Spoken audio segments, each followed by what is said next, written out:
Yeah, I was just, I guess just to kind of reiterate what you're saying. I mean, You need to poke your mic. What? There you go. Just to kind of reiterate what you were saying. I mean, Chongqing was a place that none of us really even knew existed before we started researching this, and we all considered ourselves fairly smart. And, you know, all of a sudden, wow, there's a city of 13.5 million people that I've never heard of, much less even knew where it was. So, you know, once you start reading about that, you get incredibly excited. But then being there was just something altogether unbelievable. I mean, it was every time you'd round a corner and you thought you were maybe heading out into the country, it was kind of like there was another Battery Park City in front of you. You know, an entire tip of Manhattan in front of you, and that was just that curve. And, you know, you knew that you were going to see the same the next kind of road you turned around. So it was phenomenal, and something that you would see and experience, and you'd think, wow, you know, I can't believe that probably most of America doesn't even know this exists, and it's pretty profound. So let's start. I think it's all yours.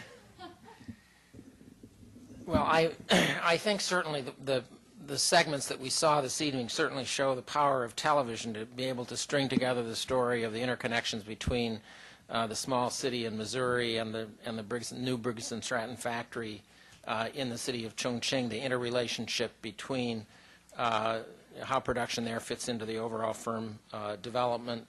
And it just demonstrated, and also the story about the cotton and the migrant workers and the China as a big, huge exporter of apparel. Again, it showed all of the interrelationships, and I think the joined at the hip theme comes through in a way on this film in a way that's impossible to do in print. I mean, I've been writing about things related to this theme for a long, long time, and you simply can't do it in print as effectively and as powerfully as you can in this medium. So I think it's a terrific program. I've seen most of it, and I encourage you to watch it and tell your friends to watch it. That's all you have to say? This is the shortest talk I've ever heard Nick Lordy give.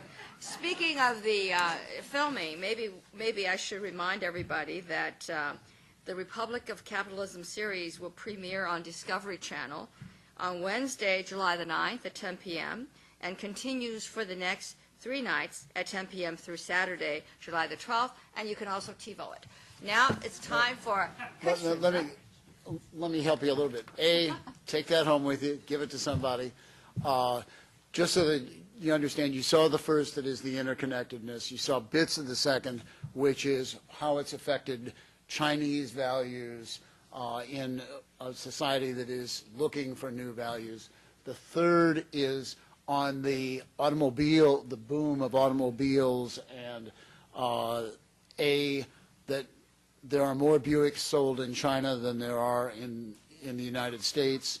In another 7 years, the Chinese automobile market will be larger than the U.S. auto market, and GM and Ford would truly go bankrupt if it weren't for their Chinese profits, and they are just pouring things in, and at the same time the Chinese are targeting our market. So it comes back to the interconnected theme. And then the last broadcast, we go into what is really a curse that they have to figure out, how to deal with corruption, which does get in the way of joint ventures and people scared to death to get involved in that. Both talking to this man at Briggs & Stratton is terrific, talking about we said we will not do that, and actually feeling that they had an impact on the Chinese, that slowly you can do business without doing that, and believing that they're changing the marketplace. So that's what it is, and lead on to your question. But did you want to say a few words about the young man that this series is dedicated to? In this is, I mean, we had this fabulous experience but for one thing. All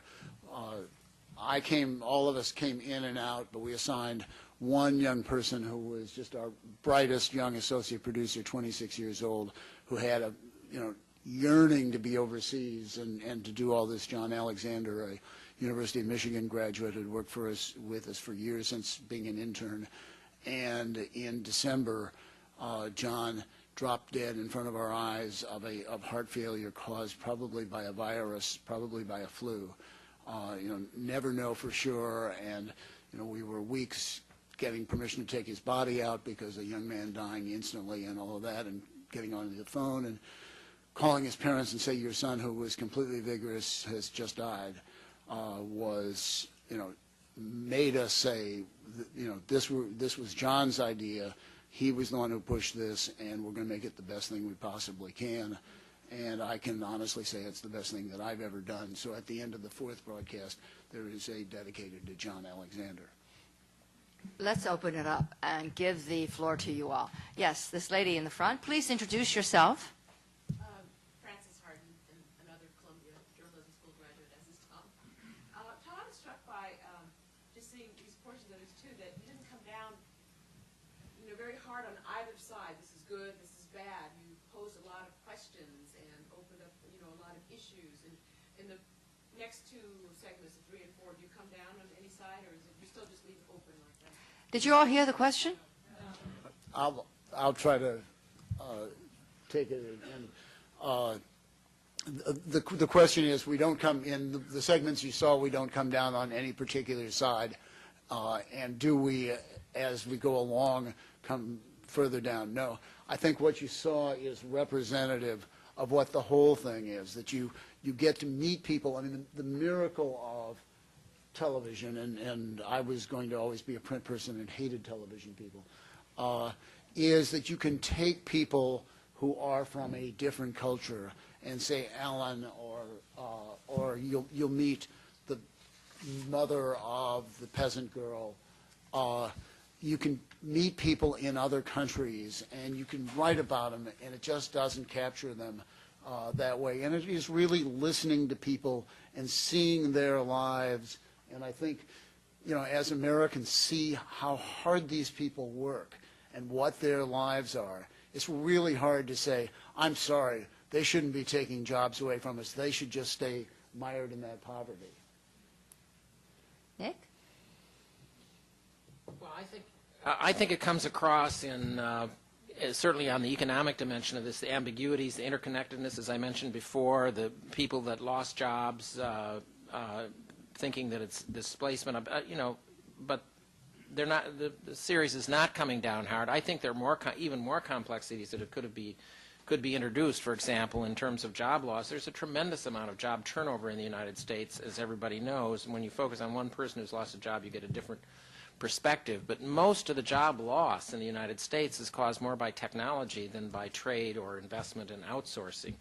And that's one of the things that didn't quite come across. The focus was more on how international capital flows and investment might have adverse effects on the U.S. economy, but of course offset with the gains that we all have from the availability of less expensive goods. So you have to balance all these factors.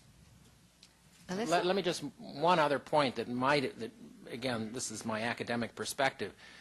I think there's a little bit of a sense that the United States is losing competitiveness in manufacturing, and I don't think that's really quite true. The U.S. share of global manufacturing output is basically unchanged over the last 10 years. We're producing about, what percent of the world's, a small percentage of the world's population. We're producing 25% of the world's manufactured goods, which is about the same as it was 5 or 10 years ago. It's just that we're becoming more and more productive, and we have lots of gains in productivity, so we're producing these goods with much less labor than we did in the past. So everyone benefits from the higher levels of output, but some people are losing their jobs, at least temporarily, while they look for something else.